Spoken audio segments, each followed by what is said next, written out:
Hello, this is the final lesson on the t-test. This is the paired sample t-test, which is different than the independent sample t-test that we had in the previous lesson in an important way. In the independent sample t-test, we had two groups, and it was a between subjects design, which means that each participant in the study was in one and only one of the two groups. Well, with the paired sample t-test, this is a within subject study, which means that there are two groups still, but each participant participates in both groups, okay? So they're in each condition of the study. And that's what makes it a within subjects design. So let's look at the examples that we're going to use for this lesson, and that will kind of illustrate what we're talking about.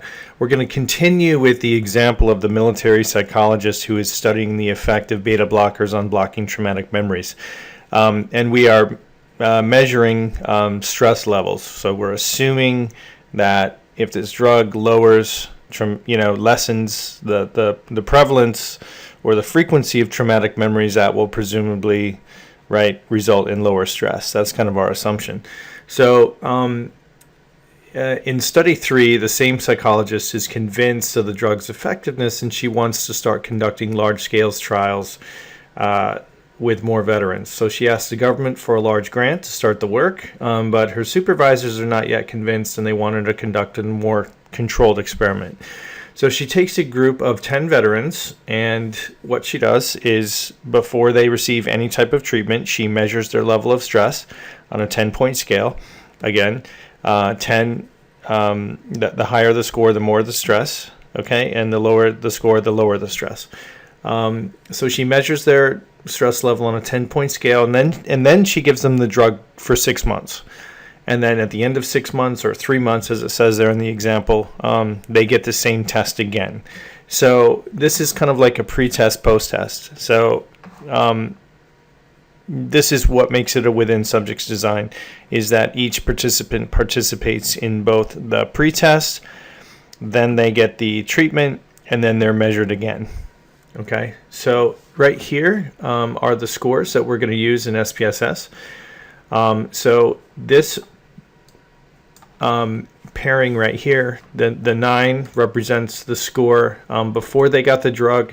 The 5 represents their score after they got the drug. So you can see that we have 1, 2, 3, 4, 5, and so on. We've got 10 participants here. Okay, so that's why it's called a paired samples t-test. Okay, and of course the research question is, does the drug have a significant effect on traumatic memories? So let's find out. So let's look at SPSS here.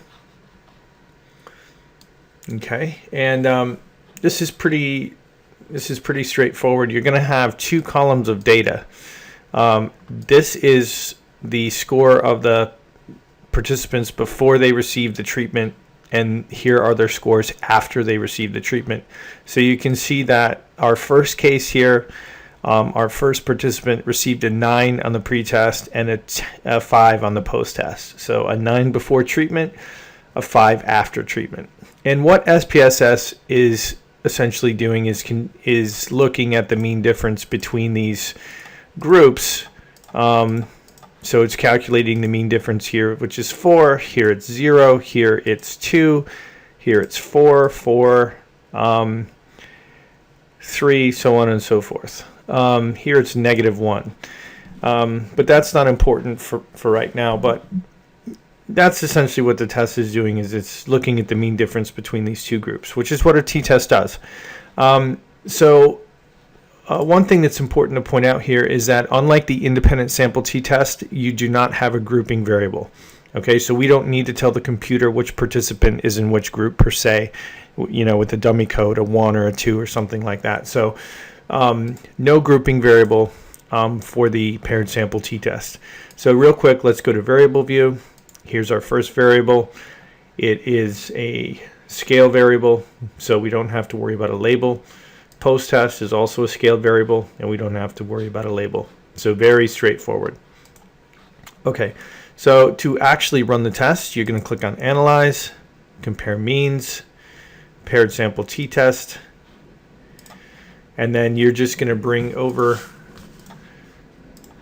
your two your two variables, your pretest and your post-test. Okay, you can do it that way. You can drag them over, however you want to do it, and then click OK. Okay, and here's the SPSS output. So you can see that the mean for the pretest was 7.9 and the mean for the post-test was 5. Okay, and the standard deviations are right here. So recall that a higher score on the test means more stress, right? So before they got the drug, their average score was 7.9. After they got the drug, their score was 5. So just looking at the means, you can see that the means are in the mean difference is in the predicted direction, and it appears that the drug is effective. The question is that difference meaningful? Is it statistically significant? And of course, this test will tell us whether that mean difference is meaningful and significant, or the mean difference is due to chance. Okay, so the mean difference between these two groups is 2.9 points, right? The pretest group scored 2.9 points higher than the post-test group, and you can find that value right here if you don't want to do the math yourself. Here's the value of t. Degrees of freedom is 9, and it's significant at alpha. The p-value is 0.002. Okay, so that's statistically significant, so we can rule out chance as a factor in the mean difference. And that's pretty much it. The test is statistically significant. So let's actually look at how you might write up the results. A paired sample t-test was conducted to determine if administering beta blocker drugs significantly reduced the level of stress reported by veterans. The results revealed that the average level of stress reported by participants after treatment was 5, with a standard deviation of 1.76. And that was significantly lower compared to their self-reported stress before treatment, which was 7.9.